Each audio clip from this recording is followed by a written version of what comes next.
Hi, I'm Peter from the Studio KMA Chester office. I'm the lead designer working as part of a much bigger consultant team that is currently in the process of designing and now building your extension project. Today, I'm going to do my best to answer questions that you guys have sent in about what it is that an architect does, and also some specific questions that you guys have raised about your extension project. Now, thank you all very much for the questions that you've sent in. They're all really great questions. I'm not going to be able to get through all of them, but I'm going to get through as many as I can for you in this short video.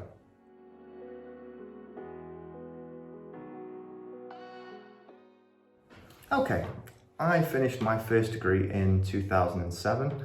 That was my part one, which is a Bachelor of Arts degree, which I did at Manchester School of Architecture. I then completed my second degree in 2012, which was at Liverpool John Moores University. That's what we call our part two degree. Once you've done those 2 degrees, you can then go and get a job in practice while you prepare for your final architect exams. And I undertook those with the RIBA in 2013 and passed. So right now, I've been a qualified architect for 8 years. And as you can tell, it's quite a long road to become an architect. It took me nearly 10 years from start to finish, but it is a really great job when you get to the end of it.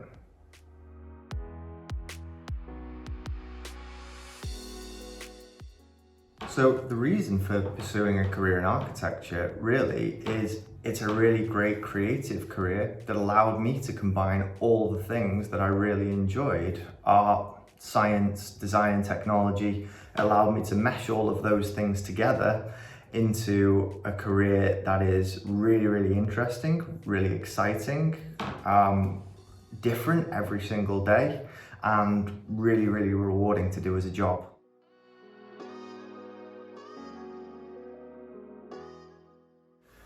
How many buildings have I designed? Wow. Designing and delivering buildings is a really complicated process. And there are loads of buildings that you design that never even make it off the paper for any number of reasons. Now, over my career to date, I've been really lucky to have been involved in the design and the delivery of more than 20 schools that have actually been built. However, one thing you have to bear in mind is a building is rarely the work of just one person. Designing buildings is a team sport. For anything bigger than a single house, there is always a team that's bigger than just one person.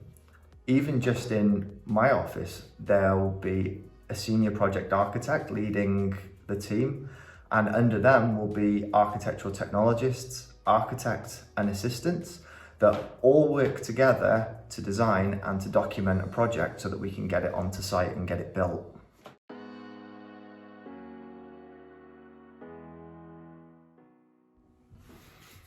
Okay, how long did it take to design your school extension? That's a nice easy question. It took us 10 months from start to finish. It took us 3 months to do the initial design, to listen to everybody, to take all of their opinions on board, and to create a basic design that everybody was happy with. It then took us another 4 months to do what we call technical drawings, which are the drawings that will tell a contractor how to build the building. They show all the details, the plans, the sections, the elevations that they need to price and then to build the project.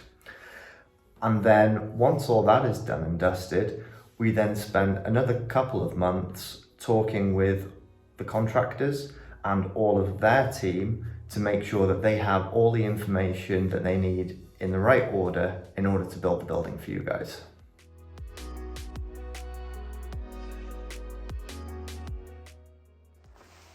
Okay guys, so the word that we use to describe how many people fit into a building is called occupancy. And for that, we have to just consider all the rooms in the building that are going to have people in them all the time. So basically we forget about toilets, we forget about libraries, we forget about corridors, we forget about group rooms, just the rooms that are going to have people in them all the time. So in front of you, you can see the plan of your new extension building. And so the main rooms that we're going to have to consider here are obviously the classrooms. So every classroom in the school is designed to hold 30 pupils, plus a teacher and plus a teaching assistant. So that's 32 people in every classroom. Now, there are 6 classrooms in the building. So if we times 32 by 6, we get 192 people.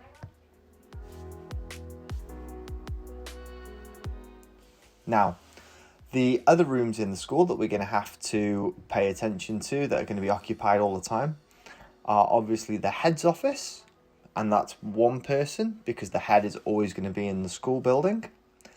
And then finally, the other room that we have to think about is the office, which is designed to have 2 people in it all the time. So if you add those 3 people, plus all of you guys and your teachers and your teaching assistants, that gives us a total of 195 people.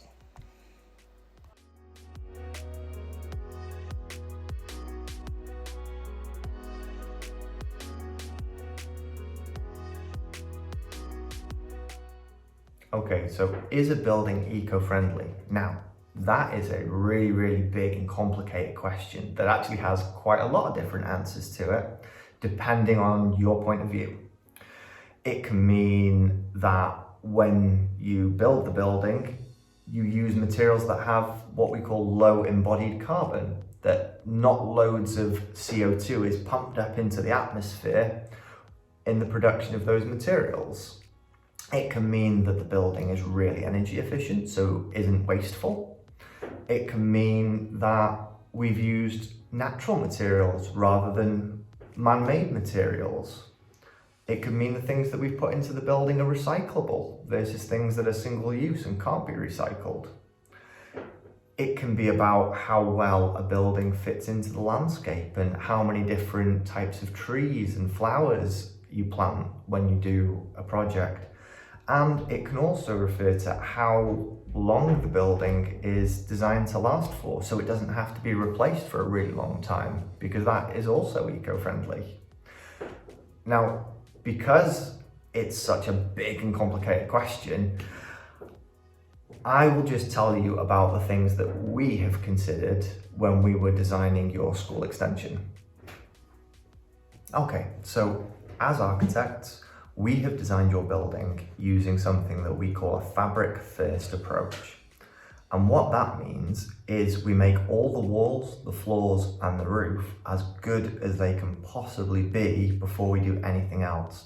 So we make them really, really well insulated inside the structure, and we make them really, really airtight, because what that means is that the building doesn't take a lot of energy to heat up, and it doesn't lose that energy very quickly. So it makes it a very cheap to run building. The main structure of the building is made from a timber frame and insulation sandwich. So layer of timber with insulation in between. And the timber that we've used in the building will be sustainably sourced, and the insulation that goes between the timber frame is what we call zero ODP, which basically means that it doesn't pollute the atmosphere and doesn't add to the global warming problem that we have. We then do what we call adding renewables to the scheme, which means adding items to the building that allow us to collect free energy from Mother Nature. So on the roof of the extension, we've put a big photovoltaic array. And what that means is that we turn the sun's energy into free electricity that can be used to reduce the running costs of your school building. Okay guys, that's the end of the video. I hope you enjoyed watching it. Once again, a big thank you to everyone that sent in questions for me to answer. I hope I did an okay job of answering them for you. I had great fun making this video, and I hope you'll all get to see your new extension really soon when you head back to school. In the meantime, we'll be posting photos on our Instagram feed whenever we come to site, so watch out for those.